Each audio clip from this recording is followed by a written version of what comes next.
Tadi sudah diterangkan oleh koordinator tim non litigasi kami, Pak Ahmad Kosinudin, bahwa kehadiran kami di sini itu adalah untuk menindaklanjuti dan kita mengapresiasi langkah dari Polda Metro Jaya yang telah menyebutkan bahwa kami akan mengajukan sejumlah nama.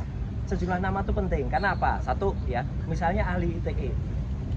Informasi dan transaksi elektronik dengan Undang-Undang Nomor 11 tahun 2008, kemudian sudah direvisi menjadi Undang-Undang Nomor 19 tahun 2016, terakhir direvisi Nomor 1 tahun 2024, itu sudah disusun oleh orang-orang yang mengerti undang-undang. Dan yang akan kami ajukan ini adalah orang yang ikut menyusun Undang-Undang Informasi dan Transaksi Elektronik, pernah menjadi bagian dari pemerintahan selama belasan tahun ya, bahkan mungkin puluhan tahun.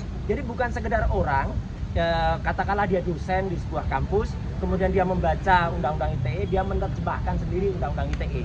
Jadi kalau hanya itu, banyak orang yang bisa membaca dan menafsirkan, dan kemudian jadi salah. Salahnya apa? Kemudian ada pasal 32, kemudian ada pasal 35 yang tiba-tiba ditimpakan atau diselundupkan kepada saya, Dr. Respon, dan juga mungkin kepada teman-teman yang lain. Itu adalah pasal yang salah, karena berulang kali pihak sana mengatakan, kan ijazahnya analog. Iya, pasal 32, 35 itu tentang dokumen elektronik. Gitu loh, jadi salah besar, bukan analog. Jadi dari situ yang salah. Kemudian ahli linguistik, ahli bahasa, itu juga sudah punya sertifikat baik nasional maupun di atas itu. Jadi benar-benar ahli hukum pidana. Anda sudah berulang kali menjadi ahli pidana di berbagai kasus, berbagai hal, bukan yang hanya langganan di depan BAP. Ya, jadi kami lihat ahli-ahli yang mereka lakukan itu satu, ya, tidak pernah berkualifikasi seperti itu.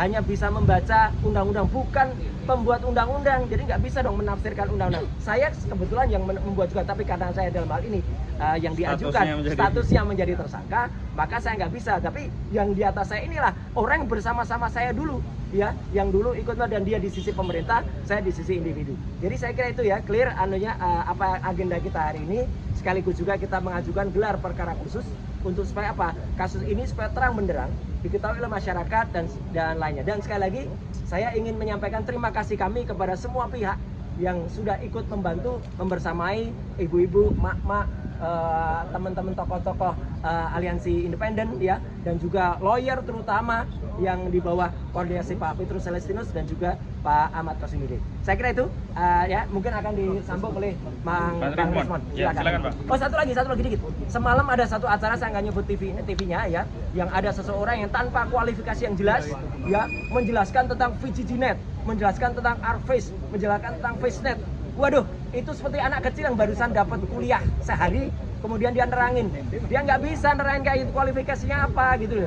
Dan pada acara lain sebelumnya, acara yang dipandu oleh Bang Karni, udah saya bantah itu semuanya. Hanya sayang semalam itu saya kebetulan ada di, bukan, ada kebetulan di TV lain. Gitu loh. Jadi jam yang sama, waktu yang sama, jam yang waktu yang sama. Harusnya saya juga ada di situ kan, karena acara itu geser harinya, bukan pada hari biasanya. Maka komitmen saya pada TV yang lain tersebut saya lakukan. Jadi jelas ya, kalau ada orang yang menerangkan tidak dengan kepandaiannya, tidak dengan keahliannya, lah itu sama aja omong. Dan satu lagi yang pasti, apapun ijazah yang tampilkan tetap tidak ada lintasan stempelnya. Semalam dia ditanya, lintasan stempelnya mana? Bingung lagi, ngomong kanan ngomong kiri.